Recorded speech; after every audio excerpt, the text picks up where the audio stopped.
seen it now for weeks, whether it's on the streets here in downtown Fort Myers or earlier today in eastern Collier County.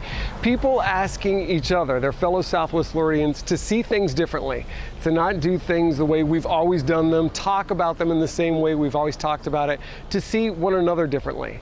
The name of the demonstration earlier today in Immokalee was a Black Lives Matter demonstration. And some of the organizers were black and some of the people who came were black, but a lot of them weren't in both cases. One of the organizers said earlier this week, it's not that all lives don't matter, they do, but maybe one way to think about this is Black Lives Matter too. And earlier today in Immokalee, they wanted to make sure that message was impossible to miss. On the streets of Immokalee, a march to call for a community and a country to end a long legacy of racial hatred. It's been a problem in our country for a while, and I'm glad that people are finally taking action and like standing up to all the hate that's in our country at this moment. Yeah, they deserve to walk these streets not scared. They initially gathered outside the packing houses of the grower whose harsh Facebook posts about George Floyd and claims that COVID is a hoax led to a painful community reaction. Alfie Oakes told me beforehand he would keep his counter-protesters, most of whom were his employees and even sang him happy birthday, well away from the marchers.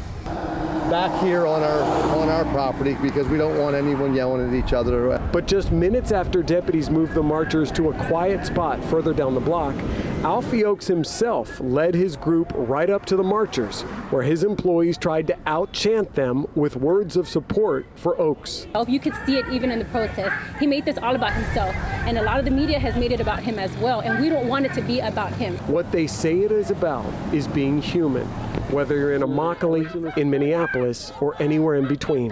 Why did you want to be here tonight? MLK once said, injustice anywhere is a threat to justice everywhere. So it's very important that wherever we're at, coming from different backgrounds, that we join together. And the fact that we have to stand here and beg for their human rights is just, it says a lot about where we're at. After the march, a rally here at the corner of First and Main. One of the speakers who took to the stage told the crowd, "I respect you all for demonstrating peacefully." She said, quote, "You can be angry but nonviolent." And one of the organizers told me it's so important not to let any violence happen, to distract from what for her is a very personal mission. I have an 18-year-old son. I want him to be okay to walk, go to the store, or to get pulled over and be like, "Sir, do you need my license?" And for him not to be attacked.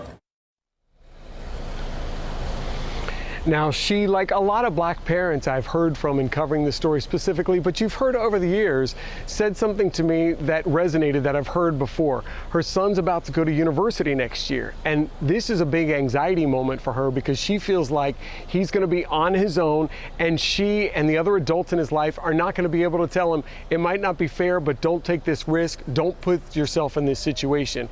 We'll have more on this story and how it was received in the community coming up a little bit later in the newscast. For now, we're reporting live. Jane will get back to you with the latest on what's going on with COVID tonight.